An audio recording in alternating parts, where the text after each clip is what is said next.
Thank you, Harshita ma'am. Thank you all the participants. It was a great debate. Very well done.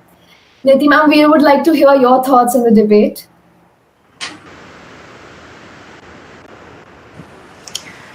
Okay, firstly, compliments to all the participants.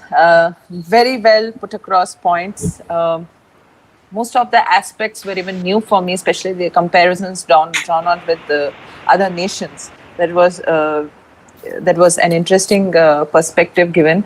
A lot of perspective added with respect to how the education system has already incorporated many different ways to to make armed forces more attractive for the youth to join. Very interesting to see that. I would like to probably emphasize on certain points which which would add more sense to the whole thing. I heard speakers referring to the NCC as a volunteer force. I'd like to also inform that we are the largest volunteer force as an army. We are the country which has the largest volunteer army. So keeping that in mind, enforcing something in a curriculum, we need to see the pros and cons of that. As far as inspiring, emphasis should be on more inspiring the people to join the army or the armed forces, rather than enforcing a certain kind of decorum, a certain kind of structured training in the schooling. I heard a lot of speakers emphasizing more on the military schools. I don't think so that will be a need.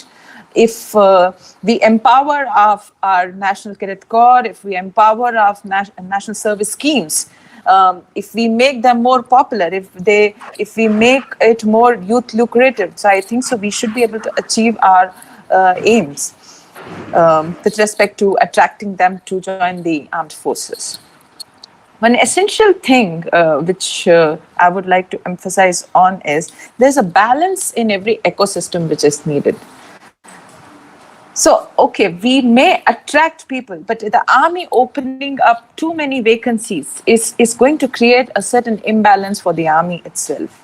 There is shortage, but I'm very certain that army does not believe in highlighting anything as a shortage of resources in terms of manpower. The reason being that we all are well trained to take up multiple tasks, multiple responsibilities at the same time, and complete it to support the decision-making process of our country. So we need to look at that what different ways can we actually instill people to get inspired rather than feel enforced to join the forces. A country like us is so diverse that we cannot even implement something in the form what it is in, say, Israel. Our country is too diverse for such kind of implementation of such a module. So we need to understand these dynamics as well. And during the discussion, I really loved the rebuttal. I really loved the rebuttal. The points, the counterpoints, they were really well brought out with facts, with substance. Each point was conveyed in a very interesting manner by each of the speakers. However, I felt certain digression when it came to Ragda. Training in the military training is certainly not referred as Ragda. It might be suitable for us to convey that in a casual parlance, but definitely when we are in a discussion, when we are discussing more serious issues, where the present defense budget allocations, how with each day when it is reducing and when each day army is modernizing, how do we balance it out? When we look at these aspects, yes, in such a scenario, it becomes little digression. One important thing, again, when I speak of encouraging youth is leadership cannot be enforced. It has to come. It has to come. It has to be inherited in the individual, and it's always, if you see, it is there. It is there in them, and that's where various opportunities, whether it is NCC, whether it is NSS, irrespective of that, even in devoid of all these opportunities, you see how children, they come out as leaders in the schools, their colleges, representing their colleges in certain occasions. All these things fall in a parameter of leadership. What probably I felt was a little bit going myopic on the military leadership. So that's a different aspect of it. That's a trainable thing, and that can be very well trained if somebody is already instilled with leadership qualities. TOD is still in a conceptual stage. I really loved the way TOD was covered by one of the speakers. If somebody can just let me know who spoke on TOD. I really appreciate the brave step the speaker took on speaking on about TOD, because it's still in a conceptual stage, and still the speaker brought it out and to add substance to their debate. School interactions, yes, very well covered. It is being conducted by all the three armed forces, the three services in the armed forces. They are very well organizing the events. Yes, the kind you are expecting to reach out to that level, it is still an ongoing process, and it will continue with a diverse nation like us. How people respond to these events is what will encourage us or encourage the armed forces to organize the events. So a lot of this will respond on how people respond to these events. I heard many of you referring to the NDA curriculum when it comes to speaking of in the subject. But here I would like to highlight that we are discussing short service commission schemes. So with respect to short service commission, the training is an entirely different module for the short service commission officer, which needs to be looked into. Women candidates,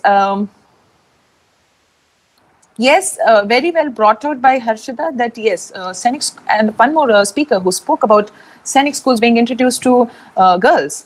Yes, that's a very good initiative, but thereafter, how it has to be, how the individual has to take it further, it depends on the person.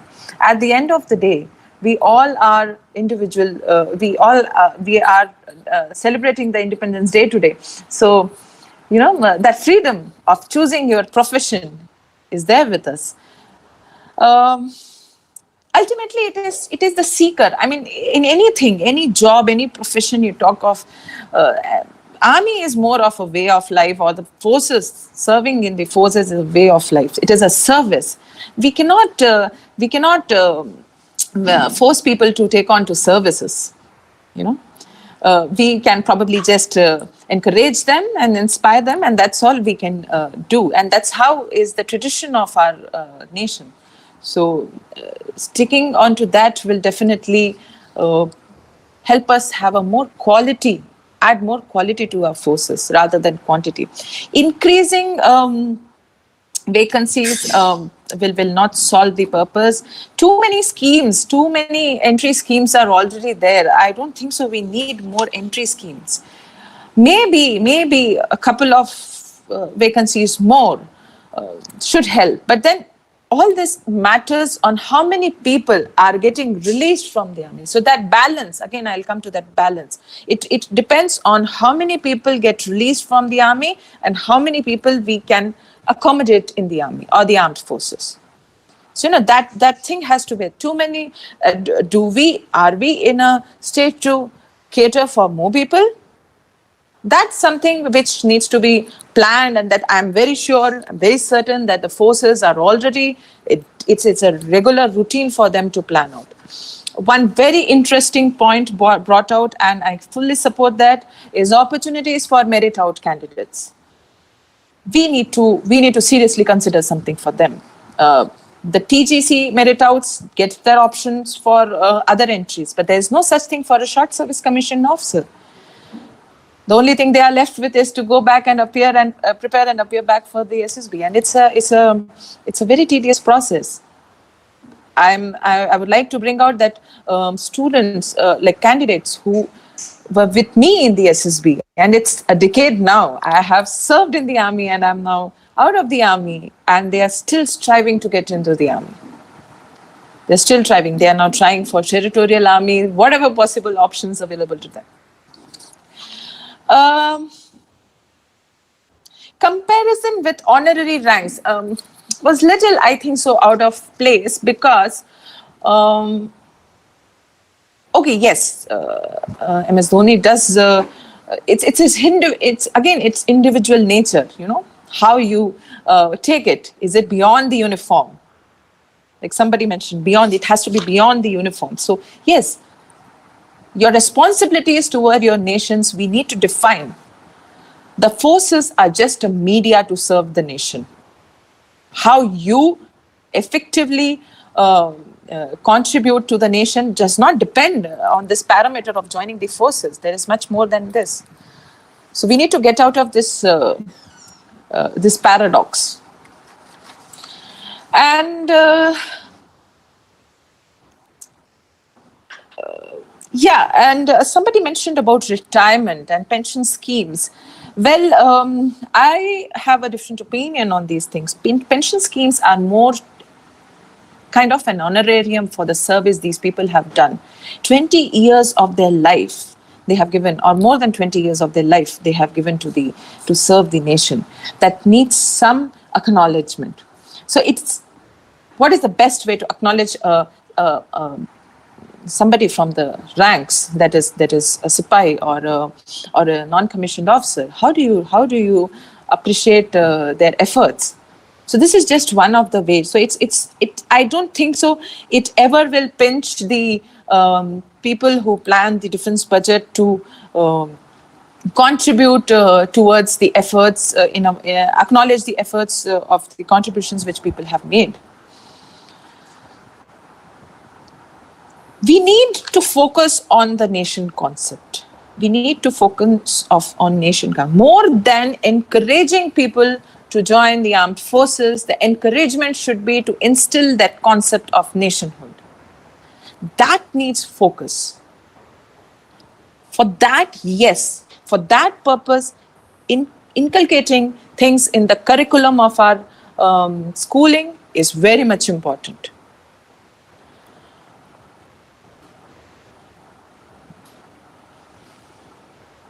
Okay, so these were the main points which I felt that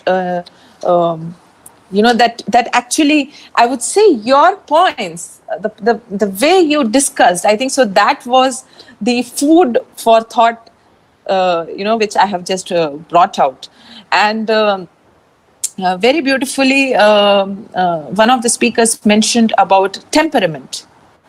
How do you instill a certain temperament in people?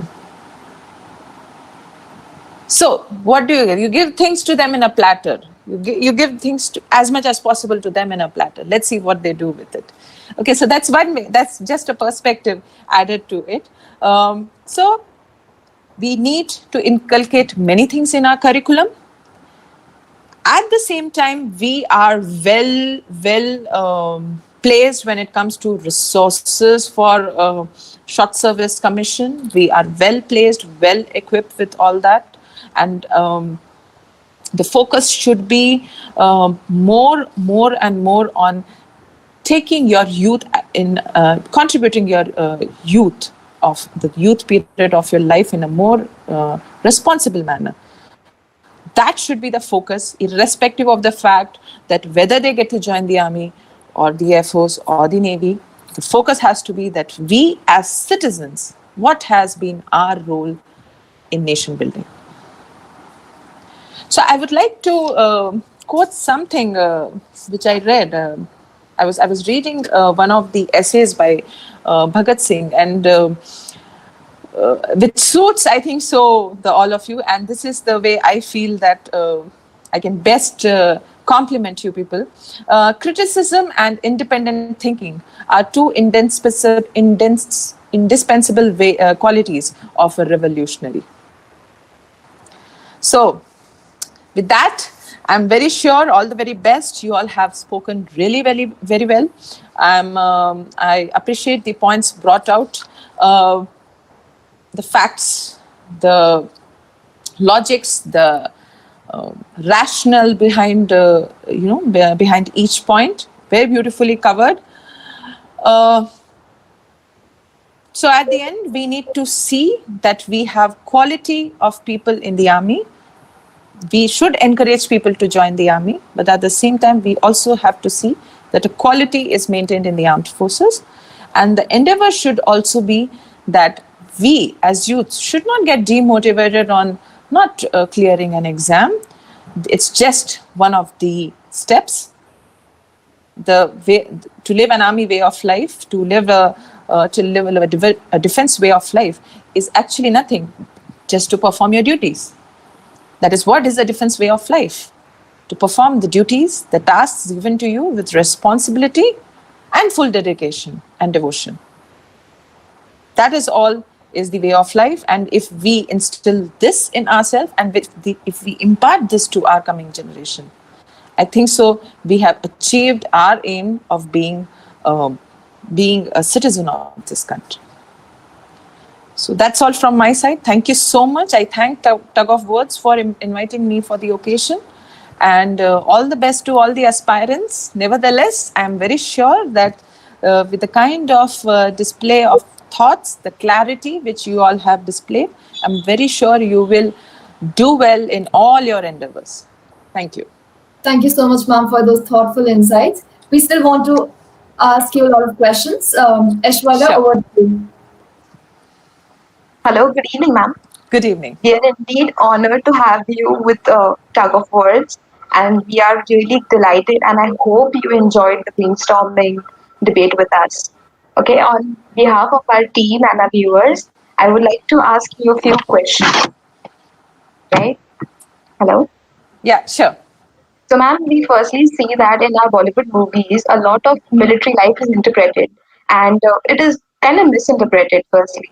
So, how was your experience being a lady officer, and how was it different from the normal, army life, and how is it different from the renditions we've seen on the screen?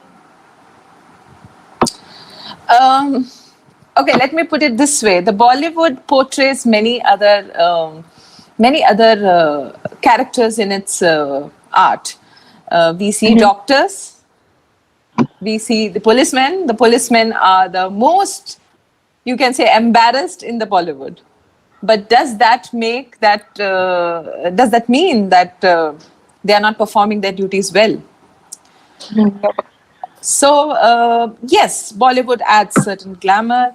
The real life is definitely different from the real life. Trust me, as an officer, a woman in the army, the only thing I was exposed to was supreme intelligence, supreme quality of leadership by my seniors, the kind of guidance they have given me, supreme professionalism, and above all, biases. The army is always, like the armed forces have always believed in something called a Sarva Dharma. We believe in Sarva Dharma. And when we say Sarva Dharma, it is that we are above all the different types of dharmas which we have in our Indian culture.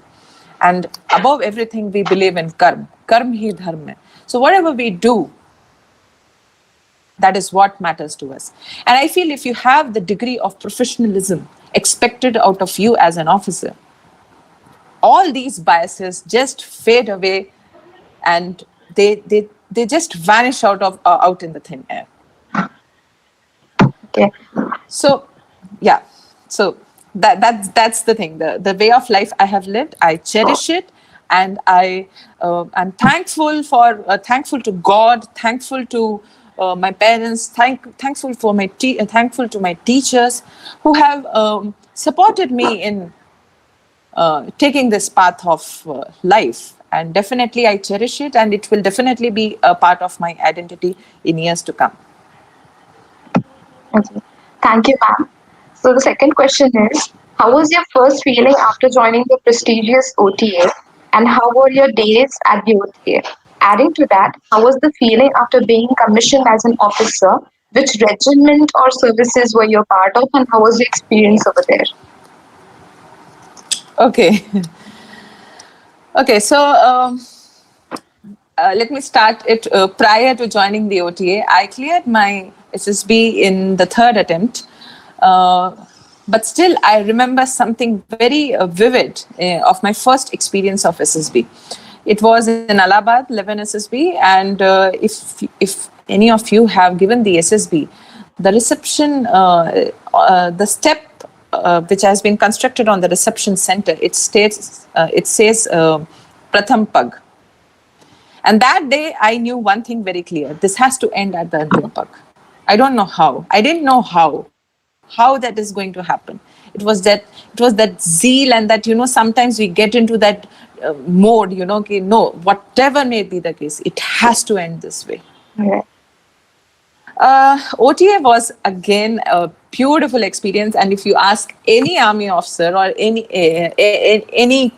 officer for that matter, their training days, however, like some speakers spoke of ragda, that's part of the military training, and it is definitely, in fact, that is what brings in that camaraderie in us, that things to persevere beyond the limitations and with the basic necessities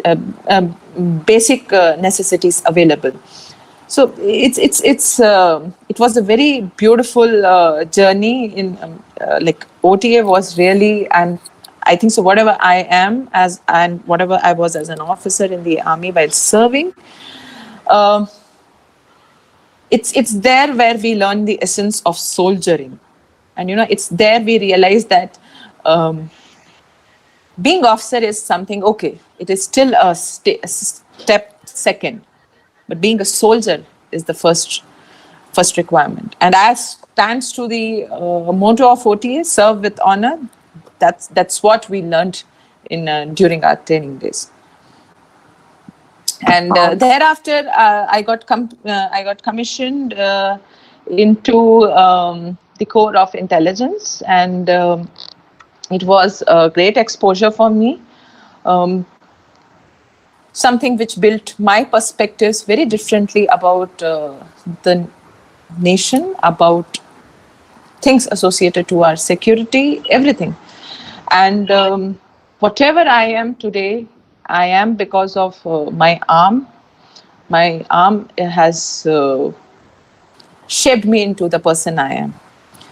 So that's about, I won't be able to share much about my role in the organization. The only thing I looked up to while in service was till the last day I performed all the duties and tasks assigned to me.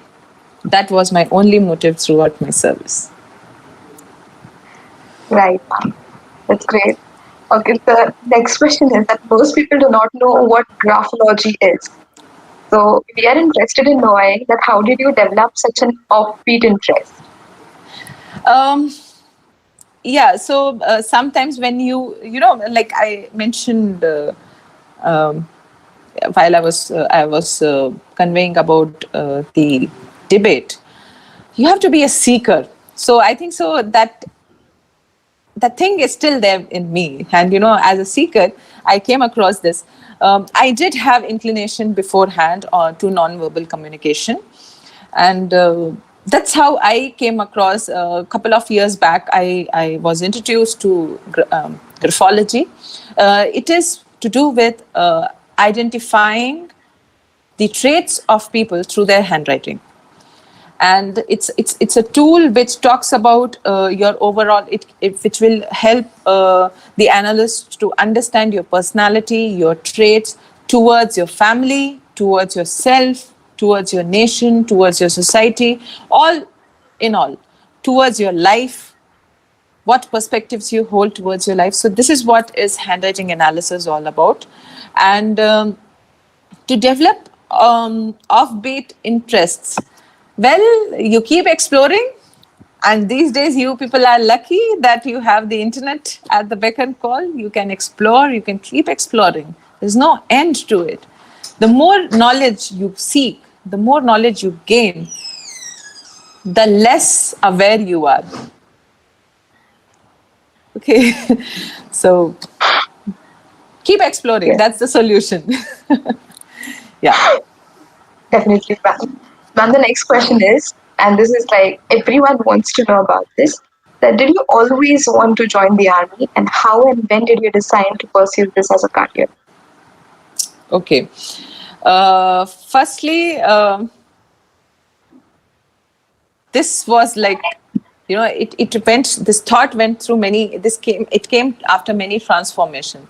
When I was in my middle school, I was thinking of becoming a fighter pilot. Then I realized that, okay, maths is something difficult for us. Maths is a Waterloo. Let's find out some other options. And that's when I thought that, okay, let's think about medical services. So by the time I came to college, I realized that, okay, this is again not our cup of tea.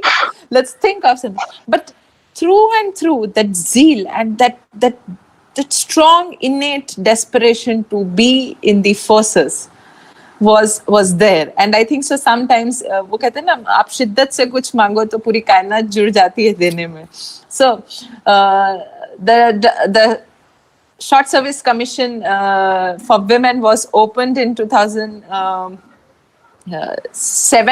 The CDS exam notification had come, and I was like, oh my God, this is like blessing in disguise. And that's how I could pursue this. And I always wanted to be in the services. I always wanted to do that. But at no point of time, even when I could not clear my SSB, I remember telling my mother that she was quite concerned that, twice I have not been able to clear it. And she noticed hardly any sign of tension on my face. And she was like, how can you be like that? So what are you thinking? How are you going to go about it? What will happen if you don't make it? I said, this is only just a media. It is just a medium for me to contribute to the nation. I'll be blessed if I get into it. If not, I'm certain about myself. These interviews have made me strong enough to dream beyond all barriers. So that is it. So you keep dreaming, and I'm very sure all of you who want to join the forces, keep aspiring. It will definitely happen. Thank you, ma'am. Okay, the last question is, what are your thoughts on the Lady Officers Permanent Commission recently? I'm so happy you brought out this question. It's a matter of immense pride and immense honor that we have finally achieved this. We are at this stature where we have permanent commission for women officers. This is going to be a massive transformation in the armed forces. I have personally, I know a few of the officers, the senior officers who are women who fought this case. I know the hardships they have gone through. I know the kind of the social, the physical, the psychological stress they had to go through to prove their points, to rationalize that, yes, we deserve this, to stand for a thing. And these legal battles in our judiciary, do we really think it would have been so easy? No, not at all. So it's a decade-old legal battle, actually, if you see, which is the reason that today we have this for you. I personally feel military leadership is beyond the gender. Courage is beyond genders. Enemy will not be able to identify my gender unless we probably be face to face.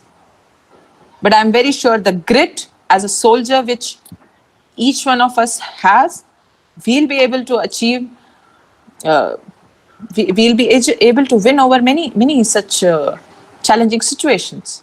So that needs, it took time, and I'm happy that it took time. Again, anything inspired and enforced will make a difference. Right, ma'am. Thank you so much. Your pearls of Thank you. wisdom will definitely help each and every one of us to make better decisions in our career. Thank you so much. I'm humbled. Thank And you, all the ma'am. best to all of you. I'm sure whatever way you choose to serve the nation, you will do well in that. These are my wishes to you on the Independence Day. Thank you, ma'am. And also, if you want to go ahead, I think our participants are waiting for the results. So, could you please announce the best team? Okay, so I need to announce only the best team or the best speaker also? Best speaker and best team. Okay. Okay. The best team is Team B. Okay. Team B is the best team.